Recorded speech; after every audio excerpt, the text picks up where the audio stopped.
ఓం శ్రీ గురుభ్యో నమః.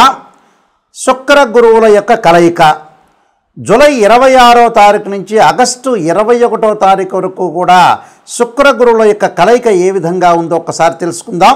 శుక్రుడు సుఖాన్ని, భోగాన్ని, సౌఖ్యాన్ని, ధనాన్ని ఇచ్చేవాడు శుక్రుడు. గురువు సంతానాన్ని, విద్యను, ధనాన్ని, అలానే యశస్సుని ఇచ్చేవాడు, తేజస్సుని ఇచ్చేవాడు. అలానే కొన్ని విషయాల్లో ప్రత్యేకంగా గురువు యొక్క ప్రత్యేకతలు కూడా చాలా బాగా చెప్పబడింది. అయితే గురువు ధనాన్ని, సంతానాన్ని, సౌఖ్యాన్ని, సుఖాన్ని ఇచ్చేవాడు కూడా గురువు. విద్యాకారకుడు కూడా గురువే. అలాగా శుక్ర గురువుల యొక్క కలయిక ఏ విధంగా ఉండబోతుంది? దాదాపుగా 26 రోజుల పాటు శుక్రుడు యొక్క గురువు యొక్క కంజంక్షన్ కావటం, మిథున రాశిలో కలయిక వల్ల మనకి ఎలాంటి ఫలితాలు ఉంటాయో తెలుసుకుందాం. ముందుగా ముఖ్యంగా శుక్రగ్రహము మృగశిర నక్షత్రం 3వ పాదంలో ప్రవేశంతో మిథున రాశిలో ప్రవేశం జరుగుతుంటుంది. అలానే జూలై 26వ తారీఖున ఉదయం 8:57 శుక్రగ్రహము మిథున రాశిలో సంచారం చేయటం, ఆల్రెడీ ఉన్న గురువు మిథున రాశిలో ఉండటం వల్ల శుక్ర గురువుల యొక్క సంచారం జరుగుతుంది. అది ఎన్ని రోజుల వరకు ఉంటుంది అంటే 26 రోజుల పాటు ఉంటుంది. మరి ఆగస్టు 21వ తారీఖు రాత్రి 1:03 వరకు కూడా శుక్ర గురువుల యొక్క కలయిక ఉంటుంది. ఈ శుక్రగ్రహం కూడా కళత్రకారకుడు వాస్తవంగా అయితే. అంటే వివాహాన్ని చేసేవాడు ఎవరు అంటే శుక్రగ్రహమే. కాబట్టి ఈ గ్రహాల యొక్క అనుకూలత అనేది మనం చూసుకోవాలి. ఎలా ఉంటుంది అంటే ఇవన్నీ కూడా గోచారరీత్యా చెప్పబడే ఫలితాలు అంటారు. This is the transit system అంటారు. అయితే ఈ ట్రాన్సిట్ సిస్టంలో మరి 26 రోజుల పాటు ఏ విధంగా ఉందో మనం తెలుసుకుందాం. శుక్రుడు గోచారరీత్యా 1, 2, 4, 5, 8, 9, 11 స్థానాల్లో సుఫలితాన్ని ఇస్తాడు. అలానే గురువు 2, 5, 7, 9, 11 స్థానాల్లో సుఫలితాన్ని ఇస్తాడు గోచారరీత్యా కూడా. అలానే ఇక్కడ ఏదైనా సరే గ్రహం మిత్రగ్రహాలు, అలానే శత్రుగ్రహాలు అనేవి ఉంటాయి. ఆ గ్రహాలు ఏ విధంగా ఉంటాయో తెలుసుకోవాలి. శుక్ర గురువుల యొక్క కంజంక్షన్ వల్ల ఏ విధమైన ఫలితాలు జరుగుతాయో చూసుకోవాలి. ముఖ్యంగా ఇక్కడ శుక్రుడు గురువుకి సముడవుతాడు, గురువు శుక్రుడికి శత్రుత్వం అవుతాడు. అక్కడ ఈ 2 గ్రహాల యొక్క కలయిక ఏ విధంగా ఉంటుంది అంటే ఏ విధమైన ఫలితాలను అనుభవిస్తుంటారనేది మనం తప్పకుండా చూసుకుందాం. ఎలాంటి ఫలితాలు ఉంటాయో, ద్వాదశ రాశుల యొక్క ఫలితాలు ఏ విధంగా ఉన్నాయో ఒకసారి మనం తెలుసుకుందాం.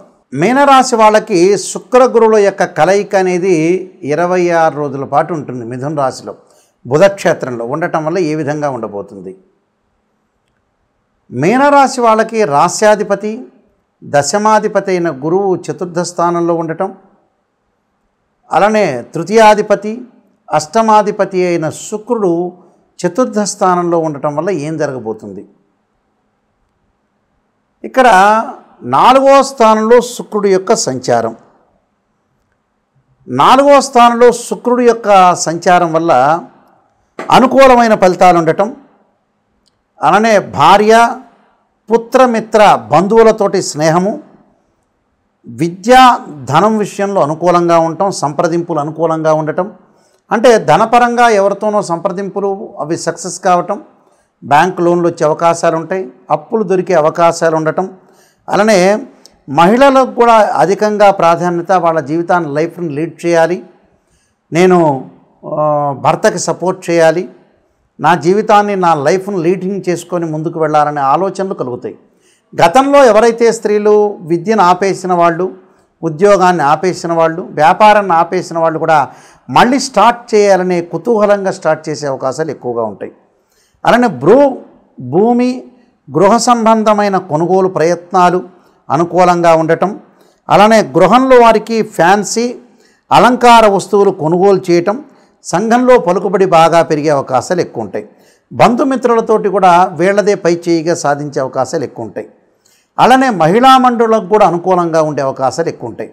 ఎవరైతే మహిళా మండళ్ళు ఎవరైతే ఉంటారో మహిళలు ఒక గ్రూపుగా తయారు చేసుకొని వాళ్ళ యొక్క డ్వాక్రా గ్రూపులు కానీ ఏవైనా సరే వీళ్ళందరూ కూడా అనుకూలంగా ఉండటం, మహిళలందరూ కూడా సఖ్యతంగా ఉండి ఐకమత్యంగా ఉండి విజయాన్ని సాధించే అవకాశం ఖచ్చితంగా ఉంటుంది. అంటే సంసారాన్ని లీడ్ చేసుకుని చాలా అద్భుతంగా జీవితాన్ని మలుచుకునే అవకాశాలు బాగా ఎక్కువ ఉంటాయి. పిల్లల పట్ల శ్రద్ధ, భర్త పట్ల శ్రద్ధ, అత్తగారి మామ పట్ల కూడా శ్రద్ధ వహించి ముందుకు వెళ్ళే అవకాశాలు ఎక్కువ ఉంటాయి. కాబట్టి స్త్రీలకు అనేకమైన ప్రయోజనాలు కలిగే అవకాశాలు ఎక్కువ ఉంటాయి. అలానే వివాహ సంబంధాల్లో అనుకూలంగా ఉండటం, మంచి భర్త లభించటం, మంచి చదువుకున్న వాళ్ళు, వ్యక్తిత్వం ఉన్నవాళ్ళు, క్యారెక్టర్ ఉన్న వాళ్ళ వ్యక్తులందరూ కూడా లభించే అవకాశాలు ఎక్కువగా ఉంటాయి.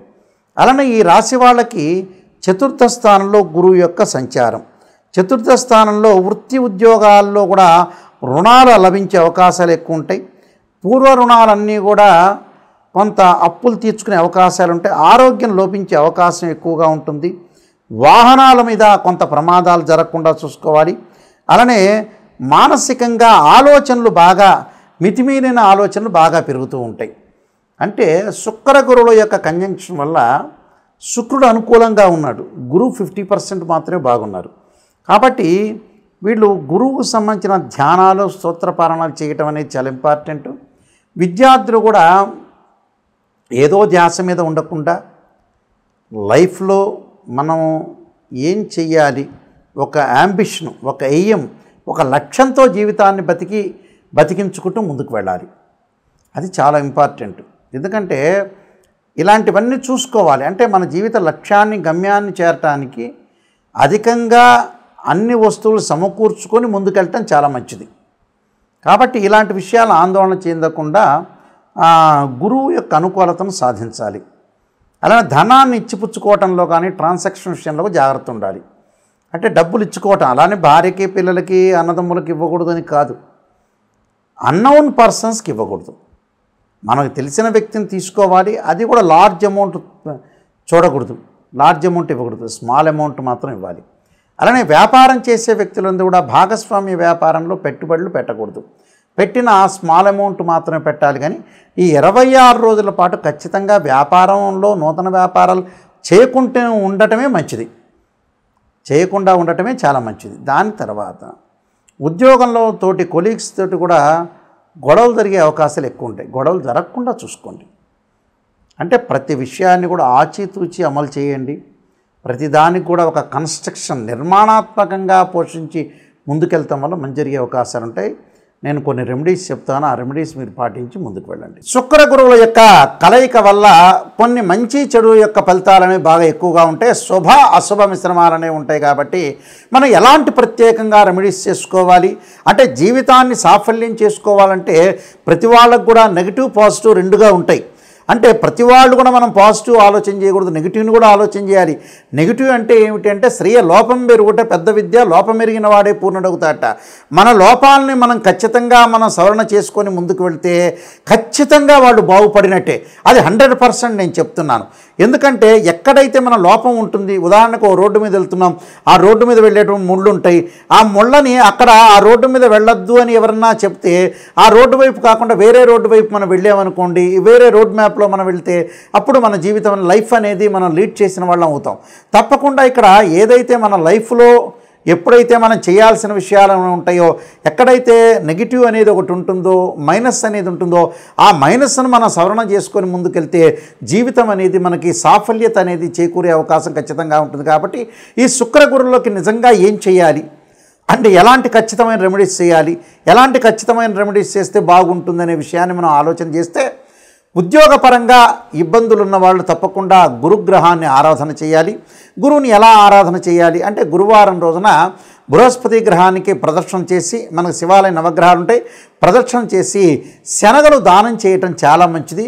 అలానే శనగలు దానం చేయటంతో పాటు చక్కగా ఆవు నెయ్యితో దీపారాధన చేయటం, ఆ గ్రహం దగ్గర చక్కగా ఒత్తివేసి ఆవు నెయ్యితోటి దీపారాధన చేయటం వల్ల మనకి ధనము లభిస్తుంది. అలానే విద్య యందు అనుకూలంగా ఉంటుంది. ముఖ్యంగా విద్యార్థులు, ఉద్యోగస్తులు తప్పకుండా ఈ రెండు కూడా చేయాలి. దాంతోపాటు చక్కగా దీపారాధన చేసేటప్పుడు, అలానే శనగలు దానం చేసేటప్పుడు కూడా దేవానాంచ ఋషీనాంచ గురుకాంచన సన్నిపం బుద్ధిమతం త్రిలోకేశం తం నమామిం బృహస్పతిం అనే మంత్రాన్ని చదువుకుంటూ ఇవ్వండి. అలానే శుక్రగ్రహం యొక్క దోషం పోవాలంటే, వివాహం కావట్లేదు, కళత్రకారకుడు, వివాహకారకుడు శుక్రుడే యాక్చువల్గా. అయితే ఈ శుక్రగ్రహం వల్ల మన వివాహాలు ఆటంకాలు జరగటం, వివాహపరంగా ఇబ్బందులు జరుగుతున్న వ్యక్తులందరూ కూడా తప్పకుండా చేయాల్సింది ఏమిటి అని అంటే, శుక్రగ్రహం యొక్క అనుకూలతకు మహాలక్ష్మీదేవిని ఆరాధన చేయటం, పార్వతీదేవి అమ్మవారిని ఆరాధన చేయటం శుక్రవారం రోజున.